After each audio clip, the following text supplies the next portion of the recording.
Salut à tous, bienvenue sur Direct Snap, j'espère que tout le monde va bien aujourd'hui. On se retrouve pour une nouvelle vidéo avec Akram. Un peu plus présent en story Instagram, Akram nous partage ses petites histoires du quotidien. Aujourd'hui, il a décidé de faire un petit débrief concernant sa situation avec la fibre optique. Ça fait maintenant 1 mois qu'il est coupé de sa connexion internet. Il paye une blinde en forfait téléphonique à cause du partage de connexion. Il devrait recevoir une nouvelle box prochainement, mais il est persuadé que ça va pas marcher. Du coup, il nous partage ce qu'il compte faire et son plan pour se venger de son opérateur. Mais bon, moi je vous en dis pas plus, je vous laisse découvrir les images. N'hésitez pas à partager vos réactions en commentaire. Bonne vidéo à tous. L'ami, vous arrêtez pas de me demander si mon souci de fibre est réglé. Parce que ça fait maintenant 1 mois pile que je n'ai plus la fibre. Donc je suis quelqu'un, et si vous me suivez depuis longtemps, qui dans aucune de ces baraques a eu la fibre. Et là j'ai eu la fibre pendant 6 mois. Qu'est-ce que c'était bien. Qu'est-ce que c'était bien. Maintenant ça fait 1 mois que j'ai plus la fibre. Et donc Free sont venus 4 fois. À chaque fois, c'est ça, c'est pas ça. Attends, on va envoyer un truc. Bah, c'est pas ça non plus, frérot. Et puis là, du coup, j'ai décidé qu'ils aillent se faire enculer. Alors, je tiens quand même à dire un truc, c'est que évidemment les techniciens, le SAV, etc. n'y sont pour rien, parce que bon, en vrai, comme je vous l'ai dit, c'est pas leur but que ça tombe en panne. Mais là où vraiment c'est chiant, c'est que Free m'ont vraiment démarché.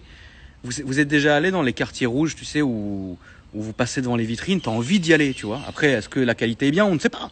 Et moi, voilà. Ce petit ascenseur émotionnel, tu vois, genre on te dit viens, viens, viens, viens, tu vas, et au final, donc c'est chiant. Donc j'ai décidé un truc. Là, on a recontacté Free, je leur ai dit regardez, ça va être simple. En vrai, ça nique tout parce que comme je pars fin août d'ici, même si maintenant tu me refais la fibre, tu vois, mais il y a un sentiment où tu sais où t'as pas vraiment joui jusqu'au bout, tu vois. Donc ça c'est nul, vous le savez. Donc du coup c'est très simple. Si jamais ça marche pas cette fois, parce que là ils ont essayé. En fait, regarde, l'histoire elle est très simple. Ils ont essayé d'abord, ils ont dit ça vient de dehors. Ils ont tout refait de dehors, de rendez-vous. Ça venait pas de dehors. Ils ont dit ça vient de chez toi, mon ref. Ils ont refait chez moi. Ah bah ça venait pas de chez toi, fréré. Ils ont dit ah mais là on est sûr c'est le module de la Livebox. Renvoie un module 5 jours ouvrés. Module il arrive aujourd'hui, plug and play, ça marche pas. Ah bah c'est la box alors. Ce que je vais faire en fait c'est que là ils sont censés me renvoyer une Livebox entière. Si ça marche pas, et je vais vous dire, je suis quelqu'un de pas vraiment défaitiste dans la vie, mais je sais que je le sens que ça va pas marcher. Donc si vendredi ça va pas marcher, bah à part ravaler mon seum et continuer à défoncer mon forfait, j'en suis à 300 €. 300 € de notes de téléphone par mois, c'est quand même pas mal. Ce mois-ci, 380 €. Donc si ça marche pas vendredi, je vais ravaler mon seum, parce que bah, c'est ce qui me restera à faire, frérot. Et je vais prendre la Livebox, qui est très jolie. Hein. D'ailleurs, vous avez dit, putain, elle est incroyable, hein, elle marche bien. Je vais la mettre sous les roues du Jeep, et puis bah, je vais aller dessus en story. Voilà, comme ça, ils pourront me la facturer, fréré. Et puis moi, je ne paierai pas, et puis ça va encore partir dans des procédures. On est habitué, vous connaissez la maison. Et puis l'huissier viendra, mais j'aurai déjà déménagé. Donc le temps qu'il me retrouve, j'aurai 2 ans. C'est ce qu'il faut se dire.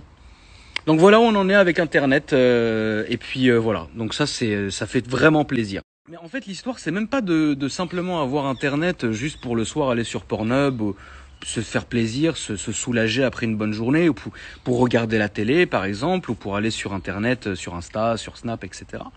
C'est même pas ça le vrai problème. Le vrai problème, c'est simplement que, comme j'ai une chaîne gaming, faut bien à un moment donné que je joue. Ouais, mais pourquoi, tonton, tu brancherais pas ton téléphone en partage de connexion? Mais je vais pas commencer à payer 500 € par mois, maintenant. Tu vois? Donc on a un problème à ce niveau-là, alors qu'un truc est très simple, tu vois, ils auraient pu juste, au début, m'envoyer la box, c'est tout. On t'a envoyé une, smahli, j'aurais rebranché, voilà. Et donc du coup, en fait, c'est ça le vrai problème, c'est que maintenant, pour continuer à faire du contenu, bah ça va être encore un chemin de croix. Mais c'est pas grave, hein, on va le faire, frérot. Mais j'ai quand même envie, j'espère que ça va pas marcher. Je le sens que ça va pas marcher. J'ai quand même envie d'écraser la Livebox en story sur Insta. J'ai envie de le faire. D'ailleurs, je pense que je vais quand même le faire quoi qu'il, même si ça marche. Tu veux qu'on termine la journée par un bisé? Un petit bisé. Bisé, bisé. Bisé, petit bisé. Petit bisé.